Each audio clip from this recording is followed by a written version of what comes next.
Hari ini kita ingin bicara firman Tuhan tentang cinta dan pernikahan. Apa sih perbedaan cinta dan pernikahan?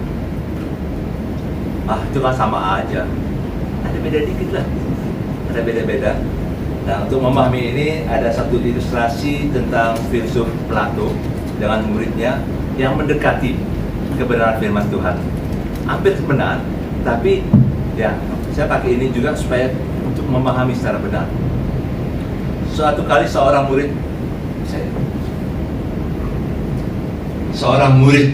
Plato, seorang pria, tanya sama Plato, "Guru, terus terang saya bingung tentang apa yang disebut sebagai cinta dan pernikahan. Bisakah guru memberitahu saya seperti apakah cinta dan pernikahan itu?"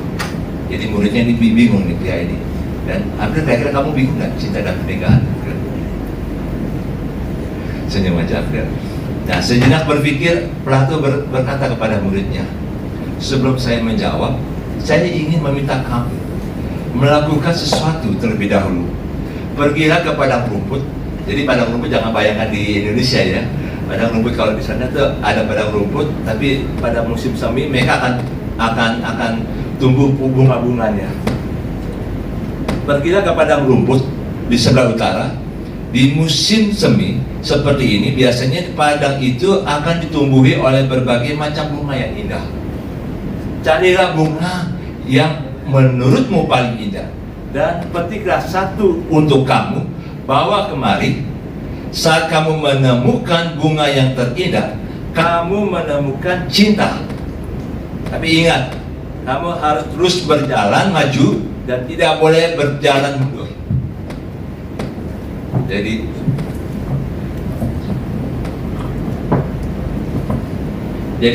pemuda ini disuruh cari bunga yang paling indah menurut dia, tapi harus maju, nggak boleh mundur. 2 jam kemudian, pemuda ini balik dengan muka yang agak muram karena dia gagal. Dan Plato tanya, "Mengapa kamu tidak membawa bunga yang kuminta? Apakah tidak ada bunga yang tumbuh?" Pemuda itu menjawab dengan wajah suram, dan di situ dia berkata demikian, "Di sana ada banyak bunga yang indah, guru. Masalahnya setiap kali saya ingin memetik bunga yang indah, saya berpikir jangan-jangan di depan sana ada bunga yang lebih indah. Jadi karena itu saya berpikir, saya maju dulu ke depan. Sampai di ujung padang, jadi di padang gurun itu, padang rumput itu, di ujungnya nggak ada lagi bunga. Anda nggak boleh mundur. Jadi saya nggak dapat bunga, saya nggak bisa petik, padahal banyak bunga yang indah." Nah, si Plato ngangguk-ngangguk, dan ya itulah cinta. Sekarang saya minta kamu melakukan satu lagi permintaan saya. Pergilah ke hutan yang sebelah selatan dan tebanglah sebuah pohon yang tidak besar ya, yang kamu lihat itu sehat dan kualitas kayunya bagus. Jadi pemuda ini disuruh pergi cari pohon kecil, dan waktu buat 1 jam kemudian pemuda ini udah bawa pohon yang kecil yang dia sudah tebang, dan dia bawa dengan pohon itu. Plato itu tersenyum dan bertanya, "Apakah kamu sudah menemukan pohon yang terbaik?" Jadi Plato langsung tanya, "Apakah sudah menemukan pohon yang terbaik?" Pemuda itu menjawab gini, "Kali ini saya tidak mengulangi kesalahan saya sebelumnya. Saya berjalan dan melihat sebuah pohon yang saya rasa sangat baik. Karenanya saya langsung tebang dan saya tidak lagi melihat pohon-pohon yang lain. Saya yakin pilihan saya ini yang terbaik dan sekarang saya bawa kemari." Jadi dia takut tadi jangan-jangan dia maju-maju lagi nggak akan dapat pohon yang baik lagi. Nah, sekarang dia sudah dapat dan dia bawa itu. Plato mengangguk-angguk sambil tersenyum lebar. Sesaat kemudian ia berkata kepada muridnya, "Itulah pernikahan. Cinta adalah saat kamu dapat menahan keinginanmu akan kesempurnaan." Jadi saat kalian jatuh cinta, saling mencintai, membangun bersama, dan kalian sepakat untuk menikah, kalian menerima apa adanya satu dengan lain. April menerima Tinus apa adanya, Tinus menerima April apa adanya, tidak lagi melihat yang lain. Dan waktu tidak bisa berjalan mundur, dan hanya cinta yang memungkinkan kamu menerima apa adanya.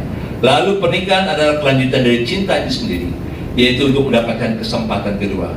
Ketika kamu menginginkan kesempurnaan dalam pernikahan, maka kamu tidak akan mendapatkan apa-apa. Dari ilustrasi ini saya ingin membawa kita untuk melihat apa itu cinta dan pernikahan. Mari kita lihat Efesus 5 ayat 22 sampai dengan 33. Ini kunci dari cinta dan pernikahan yang kuat. Kalau kita lihat pernikahan-pernikahan dunia ini yang diberitakan banyak perceraian, belum berapa lama, 2 tahun, 3 tahun cerai. Tapi dalam Tuhan Yesus tidak ada kata cerai.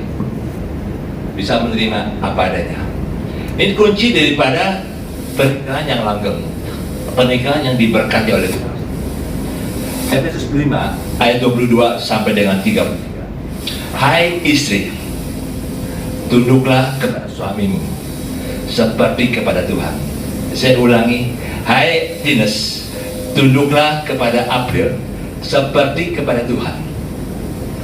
Karena suami adalah kepala istri, sama seperti Kristus adalah kepala jemaat.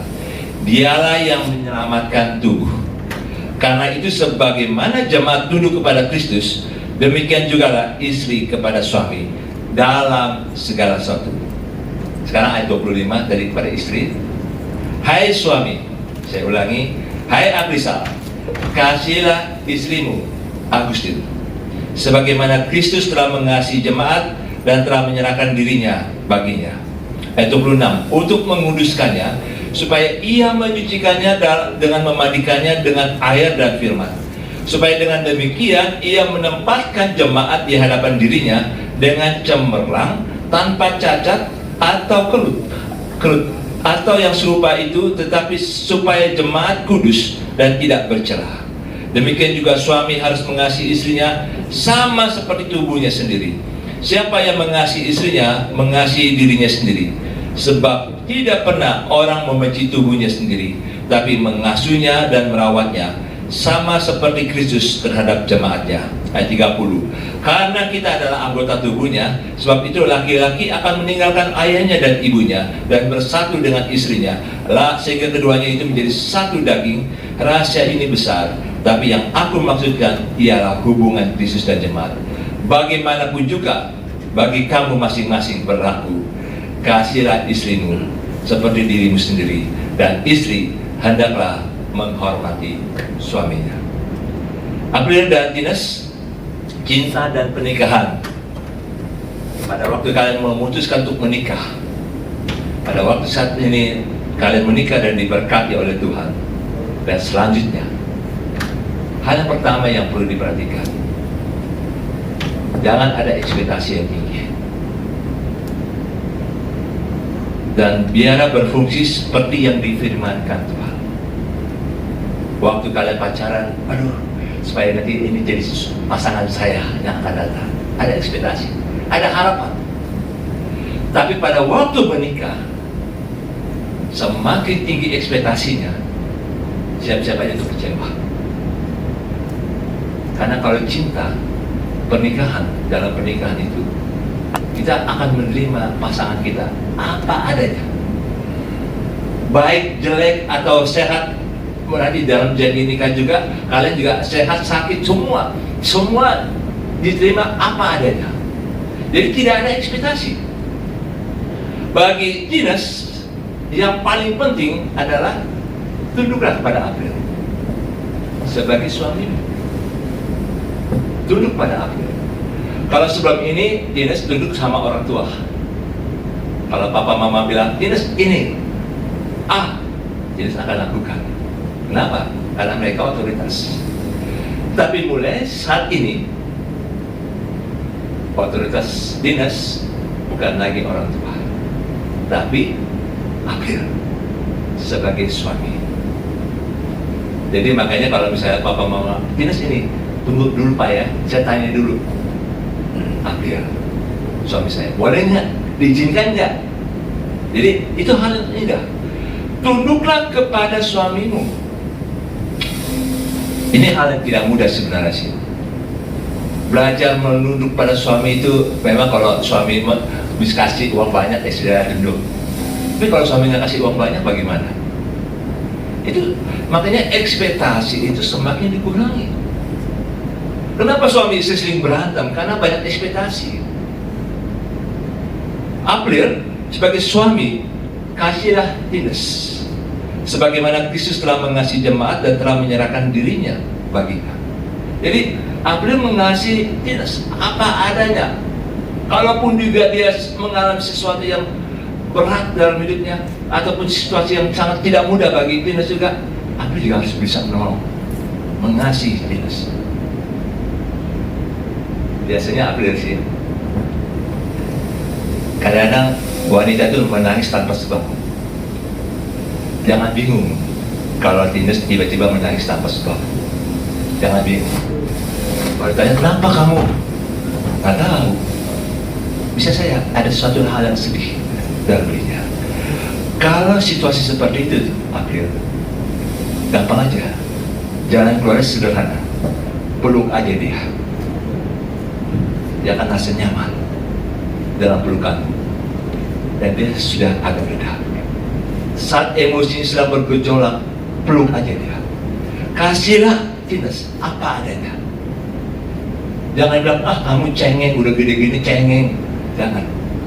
Karena situasi seperti itu, Ines membutuhkan belayan, membutuhkan kasih sayang dari April. Sebabnya dalam saat ini, jangan punya ekspektasi yang tinggi dalam pernikahan. Biasanya kalau berekspektasi, mengharapkan sesuatu dari pasangannya masing-masing, saya ingin beritahu bahwa di situ sebenarnya tersembunyi satu ego dalam dirinya. Misalnya suatu kali ada seorang wanita, dia udah bangun rumah, harganya sekitar 20 M, dan dia bilang gini sama wartawan, kalau nanti saya nikah, saya berharap suami saya kasih saya rumah yang lebih mahal lagi daripada ini. Itu udah ekspektasi, dan itu bahaya sekali. Paling tidak dalam pernikahan ini, kalian belajar menerima apa adanya. Seandainya satu kali Ines harus berjuang lebih keras lagi, bekerja lebih keras lagi mencari uang, dan April harus lagi mengupgrade dirinya untuk sesuatu yang memang dia harus dapatkan pekerjaan yang lebih baik lagi, nggak apa-apa.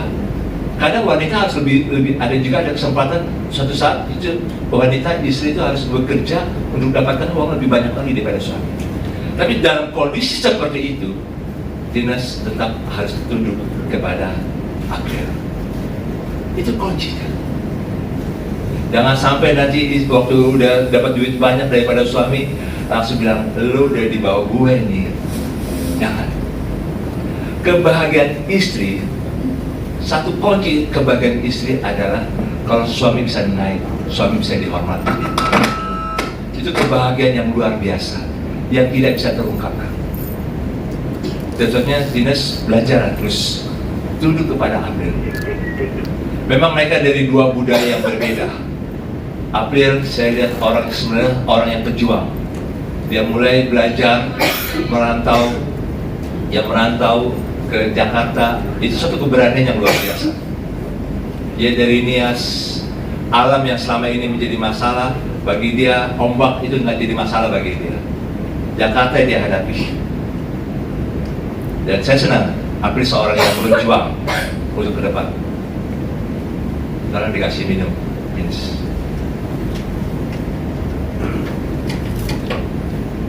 Jadi April seorang yang berjuang. Dan Ines sudah biasa hidup di Jakarta. Dua budaya yang berbeda, Nias dan Chinese.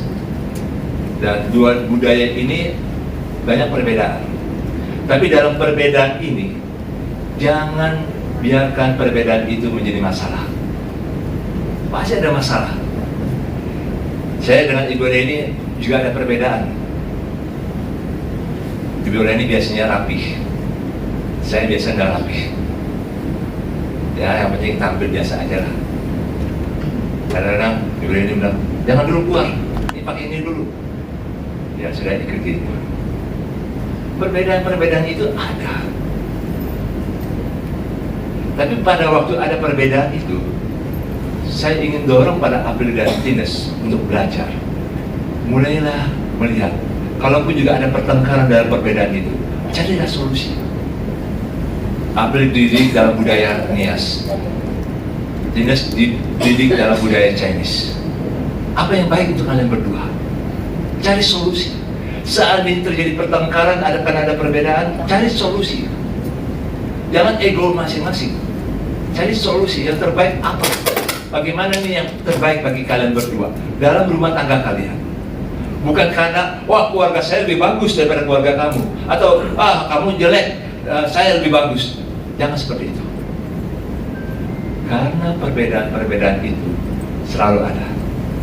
Tapi yang paling penting, cari solusi yang terbaik, selesaikan di hadapan Tuhan, dan jangan biarkan pertengkaran itu sampai tidur malam dan dilanjutkan sampai besok pagi. Jadi kalau kalian lagi bertengkar, kalau malam itu lagi bertengkar, selesaikan malam itu juga. Pak udah ngantuk, ini bisa sampai jam 3 pagi, nggak apa-apa, selesaikan saat itu juga. Kenapa? Bangun pagi, bertengkar lagi, sampai sore lagi, sampai malam lagi. Tapi lebih baik selesaikan pada saat itu juga. Seandainya kalau kalian bertengkar, jangan berita sama orang lain. Kalaupun juga ada orang dalam rumah kalian, keluar dari kamar, tetap senyum, walaupun lagi jengkel sama pasangan. Apa? Kenapa? Orang lain tidak boleh tahu bahwa kalian lagi bertengkar. Karena ini perbedaan yang ada. Itu sebabnya cinta itu menerima apa adanya. Pernikahan itu membuat kita menerima pasangan kita apa adanya, bukan mau permasalahkan perbedaan yang ada. Jadi semakin kurangnya ekspektasi, semakin kalian akan merasakan betapa bahagia bersama dengan pasangan kita. April dan Tines, nanti kalian akan belajar di sini. Belajar ini lama sekali nanti, sangat lama. Selalu ada aja perbedaan. Ya banyak hal yang sederhana sih yang bisa terjadi. Kalau Ibu Reni dari keluarga, biasanya kalau makan harus kumpul di meja. Saya dari keluarga yang kalau makan, ya nggak apa-apa sambil nonton TV juga nggak apa-apa. Tapi bagaimana? Perbedaan apa ini? Dan kalau memang ini bisa jadi masalah. Nah sekarang kami sudah sepakat, kalau memang harus di meja makan, ya kita meja makan. Tapi kalau sambil mau nonton, ya silakan juga. Kenapa? Karena itu sesuatu yang memang apa ya, yang memang kita bisa buat. Kalian berdua bisa buat apa yang paling terbaik bagi kalian. Kalau dari keluarga Ibu Reni, biasanya kalau istri yang ngambil nasi ke suami, nasi. Tapi kalau saya, enggak ada, saya juga bisa ambil sendiri kok. Saya juga bisa ngambil untuk Ibu Reni juga. Nggak apa-apa. Kalaupun ada budaya dalam keluarga April atau budaya dalam keluarga Tines, kalian bisa ciptakan sendiri. Yang terbaik, yang nyaman untuk kalian. Yang benar, yang nilai-nilainya benar, jangan salah. Itu sebabnya cinta dan pernikahan ini membuat kalian bisa mengembangkan apa yang kalian pikirkan yang terbaik untuk kalian berdua. Termasuk soal mendidik anak. Nanti kalau punya anak, cara mendidik anak berbeda dengan orang lain juga nggak apa-apa. Tapi yang terbaik. Tentunya ekspektasi itu semakin dikurangi, membuat kalian bisa lebih lagi bagaimana bisa menerima apa adanya. Yang berikutnya, dalam cinta dan pernikahan ini, hiduplah saling mengasihi agar kalian bisa menjadi kudus dan tak bercacat di hadapan Tuhan. Jadi makanya pertengkaran itu sebenarnya proses yang terjadi, saling gesek. Pisau menajamkan pisau, besi menajamkan besi. Bisa kalau lagi udah tumpul, diasah lagi oleh besi, oleh asahan itu, diasah lagi supaya tajam. Tukang bakso biasanya kalau malam, tukang daging biasanya kalau malam itu dia asah dulu pisaunya, goloknya. Kenapa? Supaya lebih tajam. Demikian juga hidup kalian berdua. Mulai saat ini, itu bisa saja terjadi hal-hal yang tidak menyenangkan. Tapi percayalah, lihatlah, kalau terjadi pertengkaran, itu membuat kalian harus perhatikan untuk menjadi kudus dan tak bercacat di hadapan Tuhan. untuk menjadi kudus dan tak bercacat di hadapan Tuhan.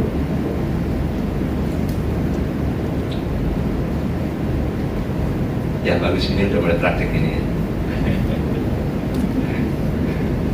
Kalau pegang aja April, nah, biar ke April kalau bantu lagi ya, silakan. Ya, ini semua saya merasa ini ya, tenang aja kalau kamu batuk bukan karena dibuat-buat sih. Tenang aja, ini praktek ini, saling mengasihi, saling memperhatikan. Jadi saling mengasihi agar kalian menjadi kudus dan tak bercacat di hadapan Tuhan. Contohnya pernikahan kalian ini, rencana Tuhan yang besar adalah kalian saling mengisi supaya kalian bisa masuk ke surga sampai kedapatan oleh Tuhan, tidak bercacat di surga nanti. Ini memang tidak mudah. Makanya dalam pernikahan itu selalu siap berubah. April harus bisa siap berubah oleh Ines. Ines harus bisa siap berubah oleh April. Saat ini dalam pertengkaran, April harus melihat Tuhan sedang memakai Ines untuk membentuk April, karakter April. Demikian juga Ines, kalau lagi bertengkar dengan April, harus lihat bahwa Tuhan sedang membentuk Ines melalui April. Karena watak-watak yang ada itu memang membentuk karakter yang berbeda-beda. Contohnya, kalian bisa membuat satu-satu yang indah sekali dalam diri kalian. Jadi pertengkaran itu bukan membuat kalian berpisah. Pertengkaran itu membuat kalian harus melihat, saya harus menjadi kudus dan tak bercacat di hadapan Tuhan. Contohnya, cinta sebenarnya dari Tuhan.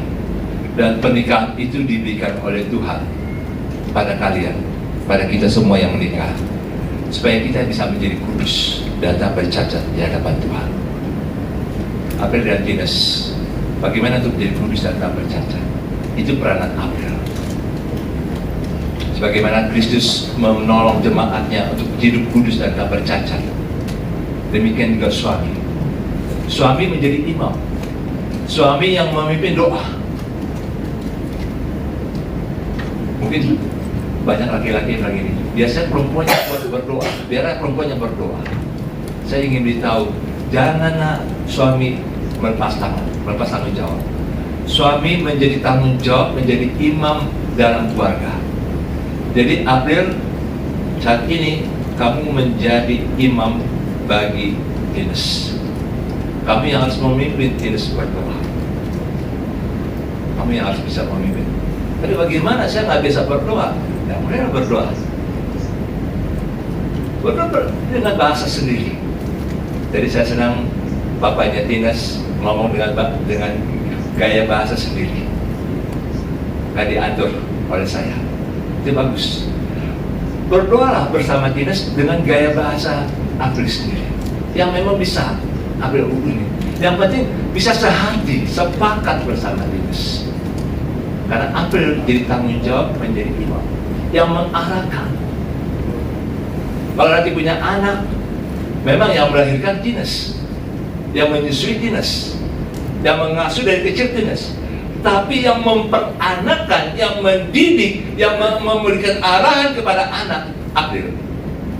Makanya banyak suami-suami salah kaprah. Suami-suami berpikir, saya sudah cari duit, saya sudah capek cari duit, semua asuhan itu mama yang asuh. Tapi saya ingin beritahu, suami punya tanggung jawab kemana nih anak ini harus dididik. Tentunya April nanti kalau punya anak, kalau kau sudah capek bekerja, tetap kau punya tanggung jawab mendidik anak. Itu tanggung jawab suami, tanggung jawab papa. Nah, maksudnya mari kita belajar April dan Ines. Dua kuncinya aja. Biarlah Ines tunduk kepada April. Tunduk saja. Ada perbedaan, Ines tidak setuju dengan keputusan April, tunduk aja. Sambil berdoa, sambil katakan pada Tuhan, Tuhan, saya sebenarnya tidak setuju dengan keputusan April, tapi karena saya istri, saya harus tunduk sama dia. Kalau boleh Tuhan, kau gerakan hatinya. Jadi kalau misalnya Ines ada perbedaan dengan April Ines tidak setuju dengan keputusan April, tapi April tetap berkeras, tetap hormati keputusan April, tapi sambil Ines belajar berdoa terus supaya Tuhan yang mengubah hati April. Bukan ngambek, bukannya marah-marah, tapi tetap menghormati. Tapi April tetap mengasihi Ines. Kalau dia masak lagi keasinan, jangan marah-marah ya. Jangan bilang, kalau kayak gini gue beli jajan di luar aja. Jangan. Tetap menghormati. Apapun dia lagi belajar, apa-apa. Bukan berarti Ines nggak bisa masak ya. Tadi mamanya bilang waktu hari Kamis itu Ines bisa masak. Tapi artinya bukan di situ. Artinya jangan bandingkan masakan istri dengan masakan orang lain. Hargai. Bilang aja, Ines sebenarnya enak ini, cuman kurang asin, kurang garam, nah itu bisa diusulkan. Tetap mengasihi. Jangan bandingkan masakannya dengan masakan chef. Beda. Bagaimanapun juga dia sudah lakukan yang terbaik bagi suaminya. Banyak hal di mana apalagi saat ini dengan masalah COVID ini, saya perhatikan masalah COVID ini banyak istri-istri akhirnya jadi belajar masak. Bikin apa saja, kreatif sekali. Dan apalagi kalau nanti sudah punya anak, wah itu lebih lagi. Walaupun sebenarnya lebih capek, ya. Tapi ujungnya April harus tetap menghargai apa yang Ines lakukan. Dan saya dengar April juga pintar masak juga. Jadi bagus lah, saling mengisi satu dengan yang lain. Contohnya untuk masuk di dalam rumah nikah ini yang kudus sampai ke depannya, jangan punya ekspektasi yang tinggi. Terima apa adanya. Melihat kekurangan, kelemahan masing-masing, terima apa adanya. Dan kalian harus tahu bahwa kalian harus menjadi kudus dan tak bercacat dalam waktu yang akan datang.